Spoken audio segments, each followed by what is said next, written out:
کہ شہر نبی تیری گلیوں کا، شہر نبی تیری گلیوں کا نقشہ ہی کچھ ایسا ہے،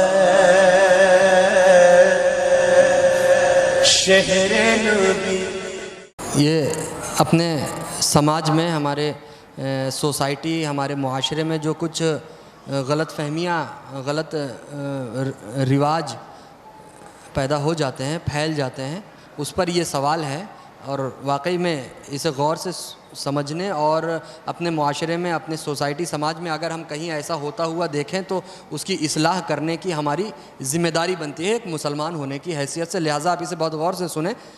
کسی نے سوال کیا ہے کہ ہمارے یہاں یہ رواج ہے کہ مسلمان کا جب انتقال ہوتا ہے تب اسے قبلہ رخ اس کا پیر کر کے لٹایا جاتا ہے، اس کا میت کو قبلہ رخ پیر کر کے لٹایا جاتا ہے۔ تو یہ کیسا ہے؟ کیا یہ صحیح ہے اسلامی نقطۂ نظر سے، یا اس کی اصلاح ہونی چاہیے؟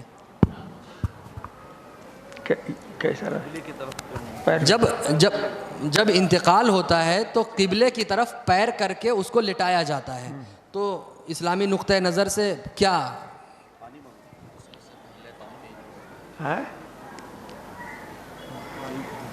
جیسے روح قبض ہو جاتی ہے تو گھر میں جب لٹاتے ہیں تو قبلے کی طرف پیر کر کے لٹاتے ہیں، مقصد یہ ہاں، آپ کو یہ قباحت محسوس ہوگی، پتہ نہیں یہ رواج کس نے ڈالا، کب سے ڈالا، یہ تو پتہ نہیں، مگر میرے خیال میں بڑا قابل انسان تھا وہ جو اس نے یہ رواج ڈالی۔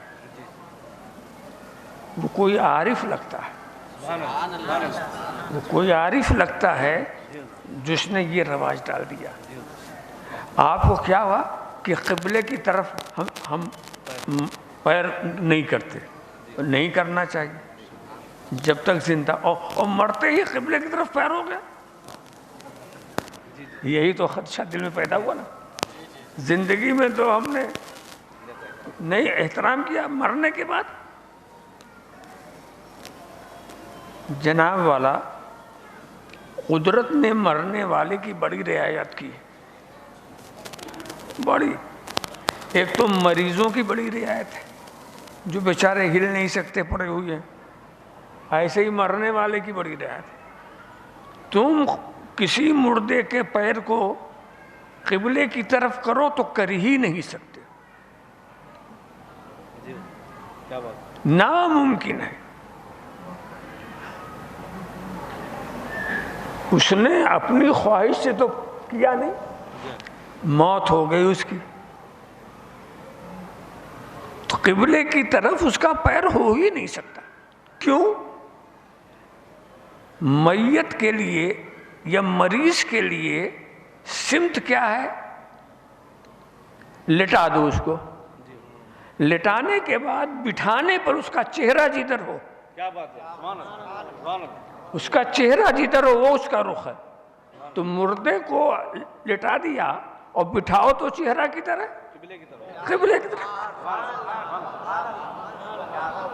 بہت اچھی بات، یقیناً عارف کا جو ہے نا، یہ کسی عارف نے بتایا ہوگا۔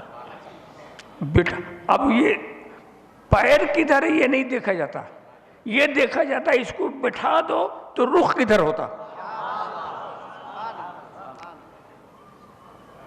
اور رخ قبلے کی طرف ہوتا، تو کتنا بھی گھماتے رہو آپ اس کا پیر قبلے کی طرف جائے گا ہی نہیں۔ اس لیے کہ اگر دوسری طرف کرو گے، بٹھاؤ گے تو رخ اور کسی اور طرف ہوگا، پیر جو ہے وہ کچھ نہیں، پیر قبلے کی طرف جائے گا ہی نہیں۔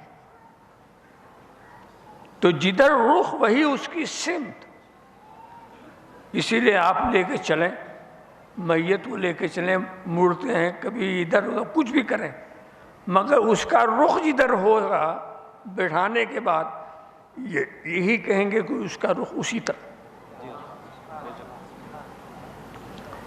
تو لہذا وہ قبلے کی طرف ہوتا نہیں۔ تو اب کسی نے یہی سوچا تھا اس کو قبلہ رو کرنے کا طریقہ یہی ہے کہ اس کے پیر کو قبلے کی طرف کر دو، جب وہ بیٹھے گا تو قبلے کے رخ ہو جائے گا۔ بس سجدے بھی تھے، روزے بھی، زکوٰۃ و حج بھی، حشر میں کام نہ آیا کوئی رحمت کے سوا۔